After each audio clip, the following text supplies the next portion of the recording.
Hello, today I'm going to be talking about the role of nutrition in the Sustainable Development Goals.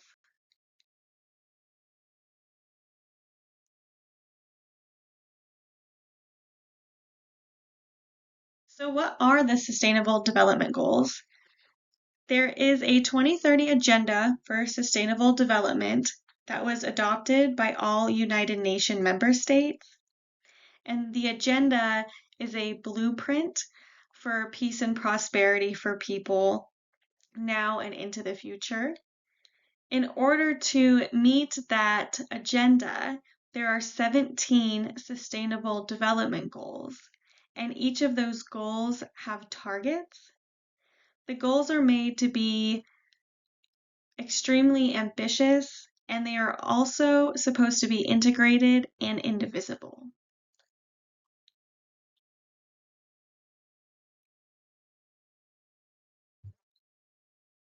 The second Sustainable Development Goal is to end hunger, achieve food security, and improve nutrition.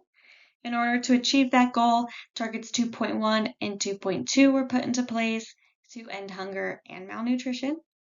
The chart on the left was created based on the data collected from the United Nations member states. It shows that there is an increase in the percentage of people across the globe that are malnourished. WHO states that malnutrition refers to deficiencies, excesses, or imbalances in a person's intake of energy and/or nutrients. The term malnutrition addresses three broad groups of conditions: undernutrition, micronutrient, and overweight.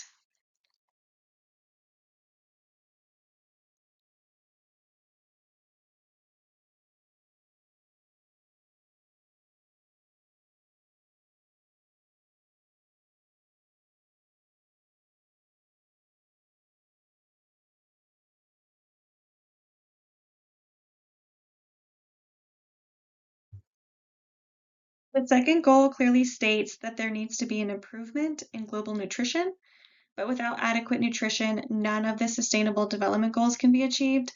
This is because nutrition greatly impacts a key component of the goals. I would just like to go over a couple of the goals and how nutrition impacts those goals. The first goal is to end poverty, and good nutrition results in higher labor productivity and longer, healthier lives.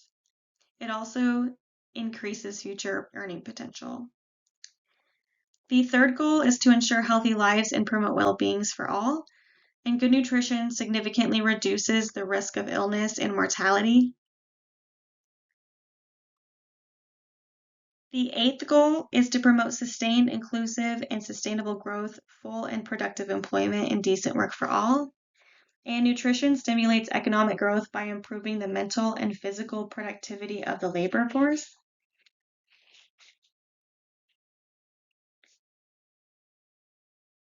The 15th goal is to protect, restore, and promote sustainable use of terrestrial ecosystems. And nutrition stimulates the demand for food linked to sustainable production, and it can lead to a more informed consumer demands for high quality and safe diets.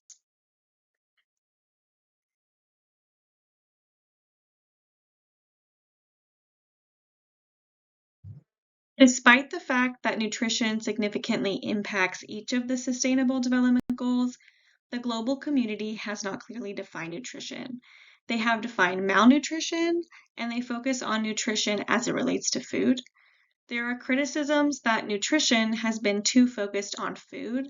Jessica Fanzo, who wrote a law review article on nutrition, stated that although diet certainly influences a person's nutrition, so does a person's physiological and health status, as well as a number of micro and macro level factors such as sociocultural, environmental, economic, behavioral, and political contexts that inform individuals' health and diets.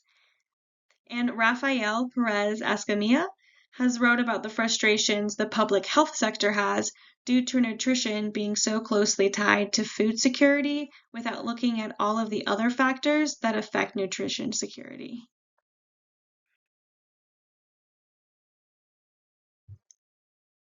Nutrition may be so closely tied to food because of human rights.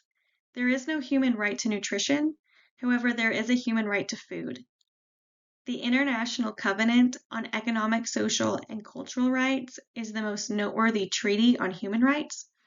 Article 11 states that the parties of the present covenant recognize the right of everyone to an adequate standard of living for himself and his family, including adequate food.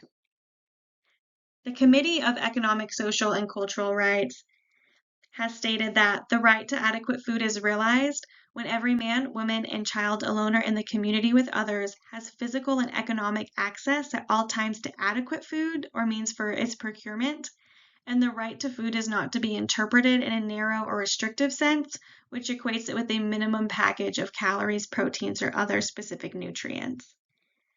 However, it is important to note that the committee's comments are not binding on the member states. They may be persuasive, but they cannot force their findings on a state. In addition to the right to food, there is a right to health. Article 12 states that the right of everyone to the enjoyment of the highest attainable standard of physical and mental health. The committee has stated that the right also includes the underlying determinants of health, including adequate nutrition. And as previously mentioned, the committee is not binding on the states.